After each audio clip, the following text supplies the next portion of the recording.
We're just having fun in the living room. We're good? Yeah. Hey, welcome to CCVT Thursday Night Live. We're so glad you're here tonight. Glad to have a campus house with some cool people in it tonight, and hope your family group got together, or your roommates, or maybe you're by yourself tonight. But we're excited you're here regardless, and excited to jump into another week in our Deep End series. And just want to announce a few things to you tonight. One is this, before I get into some other announcements. Tonight's subject matter is we're going into the deep end. We've talked about anxiety, we've talked about depression, we've talked about some other things, and tonight we're talking about suicide. And so I know for some people this is going to be a really difficult subject, and it is okay if you don't watch this tonight. It's okay if you need to take a few days and watch the replay. But we invite you to a night where Morgan and a student that graduated from our ministry last year, Jana, are going to just speak into this. And it's going to be an incredible night. And because of the subject matter and because two different people are speaking, we're not going to do any discussion or anything like that. We're going to get right into it after announcements. But we want you to know, just like every week, we are here for you. We love you. There is going to be a lot of information tonight and things that you can do to come alongside people, but also things you can do if you are struggling with this. And we want you to know that we're here for you and we love you, and you can reach out to us anytime. And so now I just want to give you a few announcements of stuff that's coming up and that we are excited about. One of them is after this. There's going to be some of our students on Zoom, and they are just going to be there to pray for you.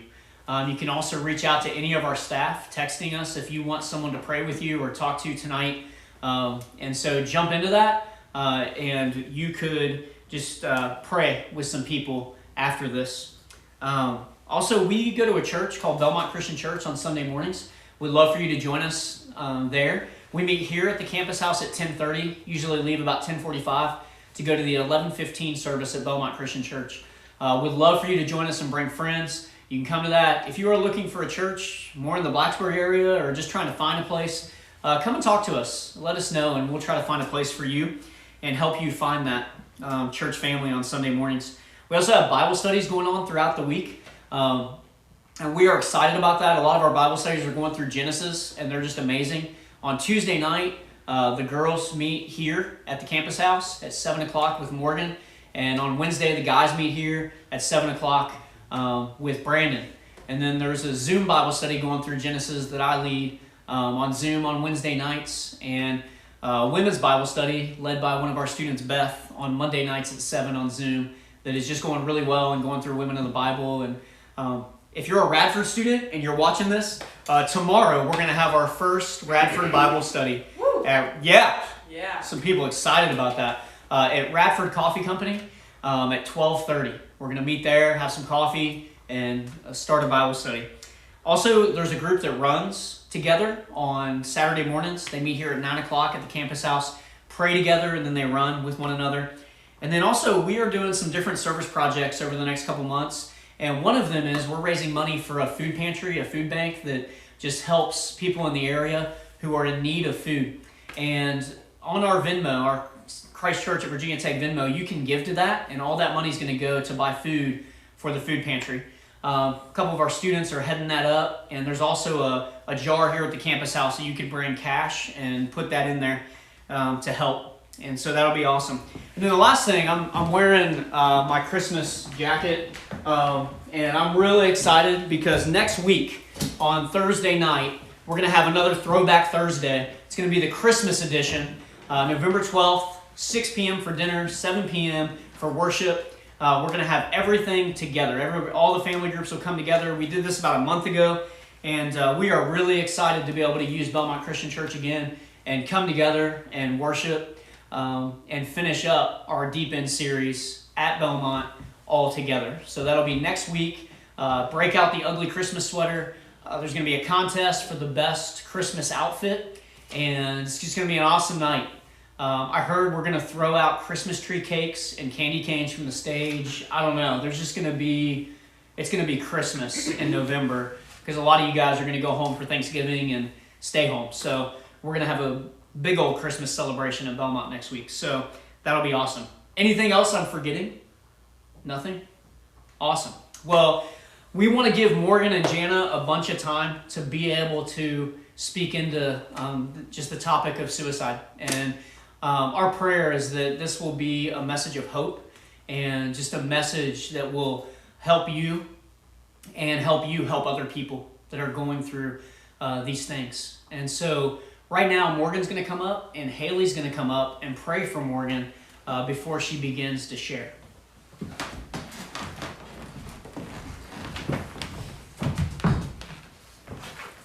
Okay, let's pray. God, thank you so much for this day, for your love, for your mercy. Thank you for Morgan, thank you for Jana, and for this opportunity to just go into the deep end about something that is heavy and that often burdens our hearts, God. I pray that this message would be one that claims victory in you, one that gives hope, and one that gives us resources and ways to be the people that you called us to be, to walk alongside others as you work to tenderly heal our hearts and theirs. I pray that you would give Morgan words and just opportunities to convey that.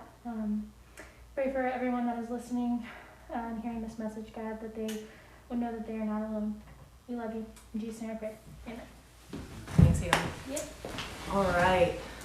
So I want to open tonight's message with a true story that I heard actually a couple months ago. And when I heard this story and watched this story, I was so incredibly captivated, and I want to share it with you guys tonight. It's a true story about this guy who went hang gliding. It's a guy named Chris Gursky who grew up here in the States, and back in 2018, him and his wife traveled to Switzerland for vacation, and on the first day of vacation, Chris decides to go hang gliding. So he decides to jump off of a mountain connected to a hang glider and a hang gliding instructor, except he wasn't connected. You can watch, if you're having trouble seeing it on the live stream at all, or even in the room, you can watch the entire video and experience what Chris experienced on YouTube. And it turns out the instructor just forgot to connect Chris's carabiner to the hang glider at all. And he finds out really quick after running and jumping off this mountain that he is only connected to the hang glider by his own grip and by his own upper body strength. And it's really an incredible story. He hangs on for an incredible 2 minutes and 14 seconds. And you watch him struggle to hang on. Even at one point, you're going to see him grasp the instructor's leg because he just can't hang on to the bar any longer. And they end up getting caught up in an updraft, actually going higher above the trees before the instructor can lower the hang glider for an emergency landing in a field. And when he does lower it close to the field, but not on the ground, Chris can't hold on any longer. 2 minutes and 14 seconds in, I'm gonna let you guys watch this as I tell you what happens. They get relatively close to the field that is down here ahead, and he says, hopefully I'll survive if I drop from this height. He drops to the ground, hits the ground going 45 miles per hour, breaks his wrist, but he survives, which is incredible. It is incredible that he is able to hold on during this experience. It's incredible that he survived the fall. Can you imagine even just hanging on to a bar with the ground right below your feet, let alone up high above the trees, going 45, 50 miles an hour? It's incredible that he survived and that he was able to hang on despite incredible fear, incredible pain in his upper body, incredible uncertainty, not knowing what's going to happen next. Later in the hospital, they found out that he literally, just from the pressure of hanging onto the hang glider for so long, his bicep muscles literally ripped and tore from the distress. That hurts, and that is painful. And later, when he came back to the States, this is the instructor having the softest landing ever afterwards. Later, when he came back to the States, he was asked in an interview by reporters, hey, what was going through your head? What was going through your head when you were hanging onto this hang glider? And he said, well, actually, two things. One, stay calm. And two was don't let go. Hold on for dear life. And tonight we are continuing the conversation about mental illness, and really we're continuing the conversation about depression because we're talking about suicide tonight. And untreated depression is the leading cause of suicide, which means the message that we heard 2 weeks ago from Abby is going to very closely tie in to tonight's message. And this story of this guy Chris going hang gliding and this idea of holding on for dear life is exactly where I want to start tonight. Because if you are suffering with mental illness, or if you are carrying really anything heavy, or even if you are just part of the support system for someone who is suffering with mental illness, the first thing I want you to hear, and maybe even if you don't hear anything else tonight, I want you to hear the words of Chris Gursky dangling from a hang glider hundreds of feet above the ground in a lot of fear, in a lot of pain, not knowing what's going to happen. I want you to hear the words, don't let go, and hold on for dear life. Just hold on, because suicide statistics are alarming. And I'm not going to dwell too much in those because, one, they are very jarring, but also you guys have access to the internet. But the one that I will share with you guys is that in our age group, if your age is 15 to 24, in a young adult population, suicide is the second leading cause of death. The second leading cause of death for young adults is suicide. And the thing I want you to understand tonight, and I definitely, not at all, don't mean to scare you, but I do want to give a little bit of a reality check, because although we hide mental illness really, really well, not one person here in this room, not one person here on the live stream is above suicidal thoughts. And we think, oh, I would never, or they would never, he would never. But honestly, sometimes that choice can quickly leave our full control when mental illness steps in. And what I mean by that really is that no one here is above feelings of hopelessness and loneliness and anxiety and depression and even thoughts of suicide, because the kind of depression that leads to suicide, it can come from a long list, whether a chemical imbalance in your brain with no external circumstances to cause it, or even from trauma or loss or grief, or even just tremendous pressure that we put on our shoulders to be perfect, or this feeling like we can never measure up. The list is long. But if no one here is immune, then I want to start tonight by doing something all together as a family. So if you're in the stream, or if you're listening on the live stream, I need you to pull out your phone for me. If you could please pull out your phone. And Mike, the list for these guys in here is on the back if you want to pass those out. And what I want you to do is add 2 contacts to your phone tonight. Mike's going to pass around a piece of paper for those in here. If you're listening on the live stream, they're going to come up on the screen for you. I want you to type in 2 new contacts into your phone. We're all going to do this, students and staff, as a family together. The first is the phone number for the National Suicide Prevention Helpline. The phone number is 1-800-273-8255. The second contact I need you to add to your phone tonight is the phone number for Virginia Tech's Cook Counseling Helpline. The phone number for that is 540-231-6557. Please take a minute to do that, because the reality is that some of us might need one of those numbers tonight. The reality is that some of us may need one of those numbers in the future. And the reality is that some of us may need to call one of those numbers sitting next to a friend who is struggling and cannot make the call for themselves. And there's a third resource as well on the list, and that is if the idea of talking on the phone with someone is so overwhelming for you, there's also a crisis text line. If you text the word CONNECT to 741-741, someone will respond and be there to help you navigate whatever you are going through. Let's take a minute to do that. So tonight I want to talk about 3 things, and I think no matter what your experience has been with mental illness, no matter if suicide has never been close to you, or if, to be honest, if you're still picking up the pieces from losing someone or almost losing someone to suicide or a suicide attempt, regardless, I really believe that God has a word of encouragement for you in this message tonight. And this may sound a little weird, but the 3 things that we're going to talk about is perspective, control, and hope. Perspective, control, and hope. And at the end tonight, like Mike said, we're going to get to hear from one of the coolest people that we know, one of our alumni, and get to hear just a part of her story before you guys jump into family groups tonight. So I would encourage you, if you're tuning in, to take notes tonight, because we got a lot of stuff to cover. And so the first thing is perspective. I want to start by bringing some perspective to the existing narrative about suicide, because growing up, really, there were only two things I heard about suicide. And the first was this narrative that went something like, suicide is so selfish. How could anyone do that? That's the most selfish thing someone could ever do. Suicide is so selfish. And I'd like to just take a minute to lovingly steer you away from that rhetoric tonight, because if we define suicide altogether, if we just define suicide, it is the desperate attempt to escape suffering that has become unbearable. And it's interesting because if we go back to hang gliding guy Chris, by all reasons, nobody would have blamed him or called him selfish if he had let go sooner. If he just couldn't hold on to the bar any longer because of the pain that he was in.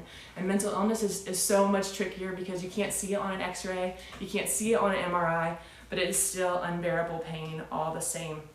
And I listened to a podcast this week, actually, of a woman who recently lost her husband to suicide. Her husband was a pastor. And one of the things that she says is that she never uses the words, "my husband committed suicide."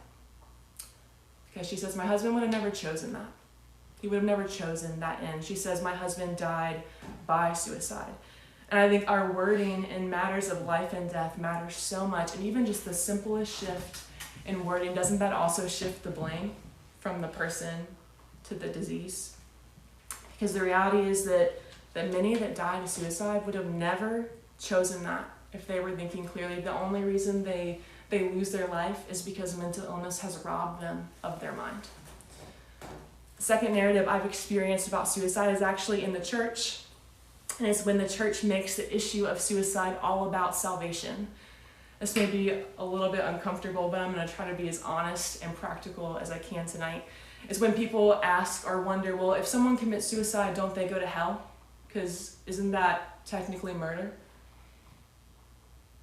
And I will just say that if, as the church, that's the only question we're asking by the church for the church, one, we're asking the wrong question, but two, to remind us of the gospel that we are covered by the grace of God in all of the things. Suicide is not the unforgivable sin.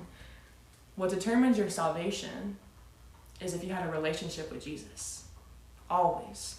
And while suicide is not the unforgivable sin, it is also never God's will or purpose for your life, because on the cross, God made it very clear just how valuable we are to him, every single one of us. In John 10:10, Jesus says, the thief comes only to steal and kill and destroy, but I have come so that they may have life and have it to the fullest. Jesus is saying the whole reason he left heaven and came to earth is so that we could live, both physically and spiritually, and live life to the fullest, live it abundantly. So please don't twist my words tonight. To take your life knowing that God will forgive you is to demonstrate a massive manipulation and misunderstanding of the grace of God. And again, in challenging your perspective with these two narratives, this is absolutely not me putting suicide on the table as a reasonable way out for unbearable pain, because it isn't. Every single time, it is a permanent solution to a temporary problem. This is simply me lovingly steering you away from this rhetoric, because in reality, this rhetoric and this narrative of suicide is so selfish, or making it all about salvation in the church, it's just not helpful. It's not helping the problem. It's not helping the conversation. And ultimately, it's not enough to use this kind of rhetoric to guilt our friends into staying alive. There has to be something better that we can speak over our friends, and something that is more full of hope. And as Christians, as believers, we do look to Jesus for that hope. But when you're suffering with mental illness, even despite the strongest faith, that hope is really hard to see and really hard to grasp. So, side note, if you are healthy right now, if you are okay, please don't waste those moments in your faith. Use your healthiest days to fill your heart with truth from God's word, and even just to grow your relationship with Jesus and wrestle and just develop your faith. Create a storeroom of good in your healthiest days to carry you through your hardest days, and pay attention to the rhetoric we use around suicide. The second thing is control. And the reason I want to talk about this tonight is because mental illness does rob us of some control of our thoughts and our feelings, and even our capacity in a certain day. But despite that, there are still certain things that we can control. And I want to encourage you to take back control in 2 areas of your life tonight. One of those things is with your people. And what I mean by that is it is within your control to invite others in to help or not. That is within your control. And Abby did a beautiful job talking about this 2 weeks ago with choosing to tell someone what is going on in your brain. And as I was writing this week, I thought to myself, this series would be a lot easier if we just skipped this topic. If we just skipped on to next week. Because, in reality, this is painful to talk about, not just for me, but for many of you to listen to. And if suicide is intertwined in your story in any way, shape, or form, you know that it's painful. As someone who has lost someone to suicide, there are moments of writing this message this week that was painful for me. As someone who has had depression and suicidal thoughts intertwined into seasons of my story in the past, there are parts of writing this message that was painful for me. But also, as someone who is very privileged to know how many CCVT students and alumni are survivors of suicide and mental illness, and were given another chance at life. Yeah, this is painful, but it is also one of the most important conversations we can just lay out all on the table as a family together tonight. So if you are listening tonight and suicide is written in somehow, some way in your story, would you just let someone know that you're listening tonight? Would you just send them a quick text so in 20 minutes they can text you and ask, hey, are you okay? How are you doing? Would you allow yourself to be known, whether this is you struggling or it's you struggling to support someone else who is? Because it is within your control to have people on your left and on your right when you carry something heavy. And please don't miss this last point, because this is a big one. Even if you carry it really well, all by yourself with no help at all, it doesn't mean it isn't heavy. Doesn't mean it isn't heavy. So take back control. The second thing you have control over is your words. Your words matter immensely. The words that you speak over yourself, that self-talk, that internal narrative, that actually has the potential ability to psychologically influence your destiny. And what I mean by that is if you sit there and you think to yourself over and over again, I'm not going to make it, I'm not going to make it, I'm not going to make it, I can't do this, I'm going to fail, I'm not going to make it, you are legitimately increasing your chances of not being able to make it. And Louis Giglio preached an incredible sermon on this, and it is 100% worth listening to. He's a pastor down in Atlanta, and the title of his sermon is called I'm Not Okay But Jesus Is, and it's all about mental illness. But something that I love that he acknowledges in this message is that we can't always control the thoughts that pop into our heads or how we feel, but you can validate a feeling without naming it true.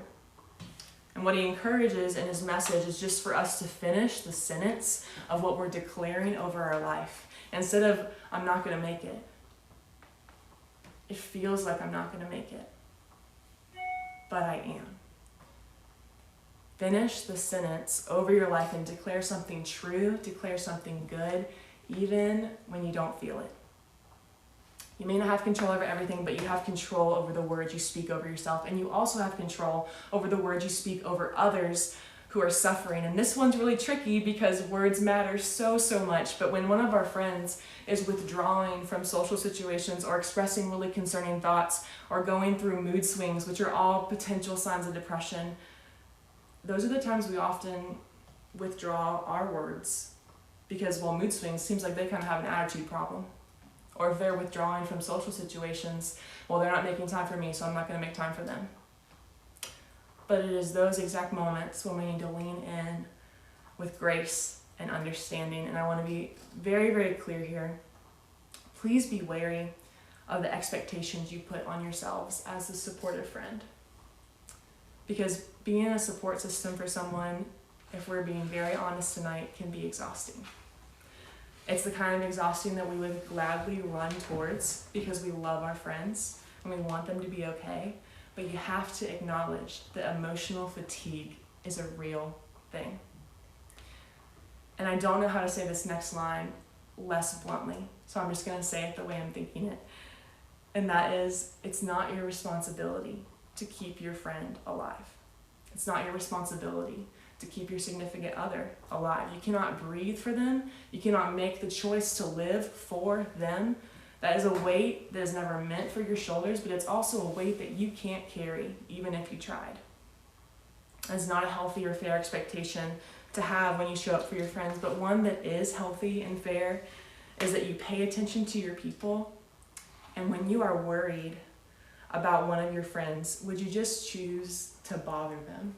Would you just choose to bother your friends? Because, I don't know, sometimes we assume, oh, well, they'll share if they want to, or it's really none of my business, but sometimes we just need to make it our business and bother our people. And I really believe this when Jesus said in the Bible, love your neighbor today, that means bother your neighbor. And I know that this is hard sometimes because when you're struggling, it can be really hard to accept help from others. And I would just like to encourage you that when you show up for your friends, do so with intentionality. And a great example of that is instead of showing up and saying, or even texting like, hey, what can I do to help? How can I help you? Tell me what I can do. Well, sometimes someone that's struggling doesn't know the answer to that, because if they did, they would probably be doing it themselves to feel better. And that's almost like creating more work for them to try to delegate some level of responsibility to you. So maybe instead of that, you just think ahead, well, what is something they need today? Well, they need to eat. So maybe instead of, hey, what can I do to help? You say, hey, I'm getting us dinner from Panera. What do you want? And if they're like, oh no, don't worry about it. Well, I'm getting us mac and cheese unless you tell me otherwise. And just show up and bother your people. And I will just say, when you bother your friend, it is okay not to know everything. And I'm just, again, going to try to be very practical and honest tonight. If your friend is dropping a mental health bomb on you and you don't know what to say or what to do or how to help, that's okay. That's okay. You don't have to have all the answers. The important thing is that you're showing up. But I will say that good questions help a lot. Having good questions, asking good questions helps a lot. And if you're taking notes, I would encourage you to write down these questions, because I find these to be really helpful questions to ask that really just help me understand a situation a little bit better so that I can know how to be helpful. Questions like, how long has this been going on? Essentially, how long have you been feeling this way? Who else knows? Who else have you confided in about this? What advice have you gotten? Well, okay, well, out of those people, how have they come alongside you so far? Even what is helpful for you when you feel this way? How are you coping with this right now? And then be very bold in your questions. Have you been thinking about suicide? Have you considered taking your life? Be bold in the way you bother your friends, because your words matter immensely. Take back control with your words and with your people.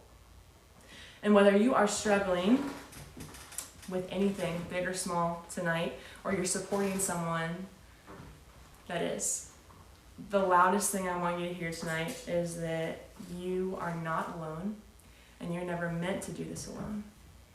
Which is interesting, because the very last thing that I want to look at tonight is actually how mental illness and suicide showed up in Jesus' story. And it really is this really cool message of hope. So if you have your Bible or your phone Bible, you're going to want to turn to Matthew 4. And it's right at the beginning of Matthew 4. We're going to read the story of Jesus in the wilderness. And it's just 11 verses. But it's interesting, what we're going to find here is a very exhausted and tired and hungry and lonely Jesus. And among other things, he is tempted to take his own life in this story. So I'm going to read, again, it's Matthew 4, verses 1 through 11. It says, Then Jesus was led by the Spirit into the wilderness to be tempted by the devil. After fasting 40 days and 40 nights, he was hungry. The tempter came to him and said, Well, if you're the Son of God, tell these stones to become bread. And Jesus answered, It is written, Man shall not live on bread alone, but on every word that comes from the mouth of God. Then the devil took him into the holy city and had him stand on the highest point of the temple. And he said, If you are the Son of God, throw yourself down. For it is written, He will command His angels concerning you, and they will lift you up in their hands, so that you will not strike your foot against a stone. Jesus answered him, It is also written, Do not put the Lord your God to the test. Again the devil took him to a very high mountain and showed him all of the kingdoms of the world and their splendor. All of this I will give you, he said, if you bow down and worship me. Jesus said to him, away from me, Satan, for it is written, worship the Lord your God and serve him only. Then the devil left him, and angels came and attended him. I really hope you guys talk about this text in your family groups tonight. And there's just a couple of things that I want to point out in it, but I'm going to let you guys do most of the discussion together. But one of the things I really hope as we read that together is, if suicide is close to you in any way, shape, or form, I hope you find some comfort in knowing that Jesus has been there. And when I read this, it just almost gives Jesus a little bit of street cred in the world of mental illness. But also, would you take comfort in just the hope of this message? That when you are blinded by something overwhelming and something unbearable, it is not forever. Don't miss verse 11. Then the devil left him, and angels came and attended him. And then Jesus goes on to and there are things that we were never meant to carry. But after certain losses, there are things just in our humanity that we pick up and we carry for the rest of our lives. Suicide does not end pain. It multiplies it. And the story of Jesus in the wilderness is not the only time by far that suicide comes up in the Bible. In the Old Testament, Elijah, he falls down under a tree and is so overwhelmed and burdened by life, he just prays to die. And then later in the story of Jesus, when he's dying on the cross, one of his best friends is dying by suicide. And even a little bit before that, right before Jesus is betrayed and arrested, he's in the Garden of Gethsemane, and he says, my soul is overwhelmed with sorrow to the point of death. And he asks his friends, his people, would you just stay here and keep watch while I go pray? And really what this means is that Jesus has experienced such sorrow to the point of death. He's experienced the enemy whispering lies into his head in moments of vulnerability. And it's so interesting that while we are not meant to do it alone, Jesus did. Because he asked his friends for help and they fell asleep. He's been there. And it sucked. And he did it alone. But we do not have to. Because the truth is that there is hope in the deep end. There's hope in our very darkest moments. Our mental health system is really far from perfect. But let me encourage you tonight, just by knowing that there have never been more resources ever in the history of always than there are right now with fighting mental illness. And honestly, we've never been this good and open about talking about mental health as we are today. In all of history, we are getting better at this. So would you pay attention to the rhetoric that we use about suicide? Would you take back some control with your words and your people? And if you need some hope tonight, I hope you consider this right now, this message, and this time in your family groups, just a phone call from a friend. A phone call from a friend wanting to remind you that you are not hanging from a hang glider hundreds of feet above the ground. You truly are being held onto by a God who loves you so radically and unconditionally and fiercely. And our God is the God of all comfort. Talks all about that in 2 Corinthians, and the reason he's the God of all comfort, like no one else, is because he's been there right in the thick of it, in the mess, and he knows. And our God is also the God of all hope. Romans 15:13. I love this verse. It says, may the God of hope fill you with all joy and peace as you trust in him, so that you can overflow with hope by the power of the Holy Spirit. And man, that is my prayer for us as a family. May the God of all hope fill you with joy and peace as you trust him, so that you can overflow with hope by the power of the Spirit. That's good. I want to close the message before you guys hear from Jana here in a minute with a book quote. And I'm not going to tell you where it's from, because I feel like if you know, you know. And I feel strongly about this one. But it says this: it's happiness can be found even in the darkest of times if one only remembers to turn on the light. And I'll just add, if one only remembers to look towards the light. and point others towards the light. And all throughout the Bible, it refers to Jesus as the light. And in John 1:5, it reminds us the light shines in the darkness, and the darkness has not overcome it. And there's no hope like that hope, found in victory and found in life. So I want to give you guys a chance to hear from, again, one of the coolest people that I know. Her name's Jana, one of our incredible alumni, and she's going to share just a little piece of her story with you guys tonight. And again, just want to echo that we love you guys so much, and we are here for you, not just tonight, but each day. If you want to talk, if you need to talk, we want to be available to you guys, so please do not hesitate to reach out, not just to a friend, but also to one of us here on staff.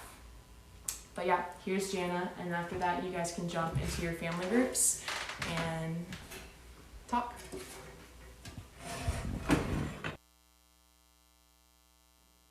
Hi CCVT, I'm Jana for those who don't know, and today I was asked about a year ago to talk about this part of our mental health series, but due to COVID that did not happen in March when it was supposed to, so I'm going to do it today. I've realized that you can see the pillow with my dog's face on it, and now that I've spoken that into existence, I think I'll just leave it there and not move it. So I'm also going to be reading from my phone, which also has my dog on it, because printing actually takes effort now. So in honor of this week's mental health series, In the Deep End, I just wanted to take some time to share my story and how mental illness has impacted my own life. So here we go. As many of you know, during the spring semester of 2019, I was studying abroad with some pretty amazing people in Riva San Vitale, Switzerland, where all relationships go to truly stand the test of time. While this experience was filled with countless laughs, injuries, personalities, it also held a great deal of tears, hardship, and heartache. One night, I found myself next to Steve and some others gathered around a phone on a FaceTime call to Molly, who for some reason I vaguely recall was eating Chick-fil-A and getting ready for worship at 7 p.m. And then I saw Finn, who I had only known as the kid who can merely stand up and reach his daily 10-calorie goal on his Apple Watch. And then I saw none other than the one and only Michael Stoller. I then quickly had a flashback to my freshman year of college when I met Mike for the first time and was lucky enough to have received a ride from him to Easter worship in the infamous white van. I thought to myself, I've seen this person before. Fast forward to the end of April, after too many trips under our belts to count at this point, and enough pounds gained that I was very confident that the only pants that would fit were ones with an embarrassing amount of stretch. I received news that one of these amazing people I had come to know was going home to be with her dad, who was dying of cancer. I tried to tell her things that tried to convey the admiration I had for the courage and the strength it must have taken this person to get on a plane and leave her dad for 4 months when she knew that he was sick. But our friend left to go be with family, and life in Riva was a little bit more dimly lit. About 2.5 weeks later, our time in the old Swiss villa had ended, and so did our 4-month vacation. Most of us returned home, back to our normal lives as Virginia Tech students ready to take on another 2-month summer break. I returned to friends. I saw my brother, my mom, and my dad. Only it wasn't really my dad. It was an 8x10 photo of my dad sitting atop our local church's communion table next to a decoy urn that was supposed to create the illusion that it had his ashes in it, but it didn't. The truth is that for me, returning home was the farthest thing from normal, because a few days before I did, I was pulled aside to a phone call from my brother, only to hear him say the words, "Dad has taken his own life." Needless to say, this past summer was anything but a vacation. 2 summers ago. Being the perfectionist and human I am, I naturally quickly resorted to playing a dangerous game with myself by trying to see how much blame I could place on myself for this. How could I take some responsibility for making my dad want to end his life? I couldn't help but think about what I or anyone or anything possibly could have done that led my dad to voluntarily want to leave this earth. To voluntarily want to leave his kids without so much as a goodbye. After all that we had been through, I couldn't believe that he had robbed me of that and so much more. I kept thinking, well, knowing my dad, he had to have thought about us before he did what he did. He knew I was in Switzerland. Why couldn't he just wait for me to come home? Did he think that we would be better off without him, or that he would be doing us a favor? My dad was so incredibly wise and caring with all the love in the world to give. I believe that he spent most of his life putting others before himself, which is likely what helped contribute to his demise. He would never give up on things, let alone life, and was by far the last person I would ever peg to show any sign of weakness. So naturally, he would do a lot before he would ever admit to me that he was struggling.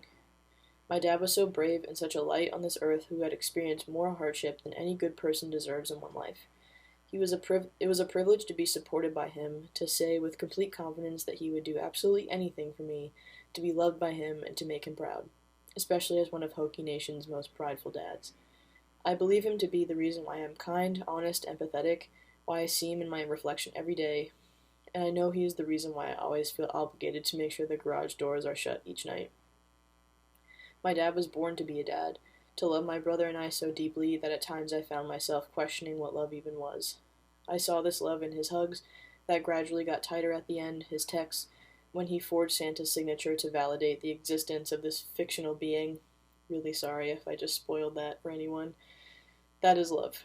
He had this callus on his hand from the army, and I remember him telling me at one point that he never got rid of it because it reminded him of everything he had gone through and survived. When my dad left this earth as a weak, selfish, and small man, I refused to let the rest of the world see him as such. He spent years feeding me words of encouragement as my biggest fan when I was down, when he really was the one who needed them the whole time, and more so.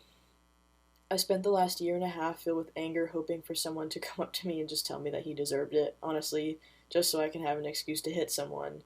I realize that's unhealthy. I've wanted to shake my clenched fist to the sky and ask, why, God, why?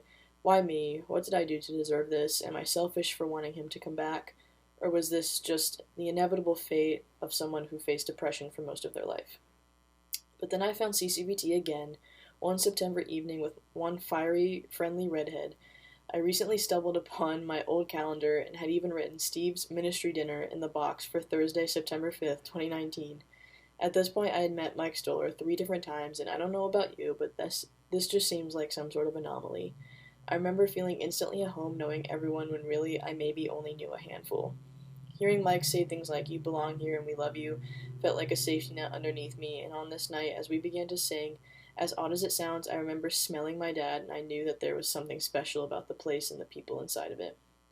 We talk a lot about why God allows certain things to happen, so I'm sure you can imagine my skepticism in him, both as a child of divorce and throughout the last year and a half. How fitting it was that we stumbled upon the skeptical series that night. How could I like or believe in a God that allowed for my dad to be taken from me without even letting me tell him I love him one last time? Without giving me the chance to be on the same continent with my dad and be there for him when he was going through what he was? Without letting me tell him things I shared at his funeral that I didn't even know I felt about my dad until it was time to sit down and write my eulogy? But I remember that Morgan has once said that you can't always see God working in your life as clearly as you can see the chair that holds you, and I like to think that that's true. About 2 years ago, my dad had a stomach surgery to remove a potentially cancerous mass, which he named Sam.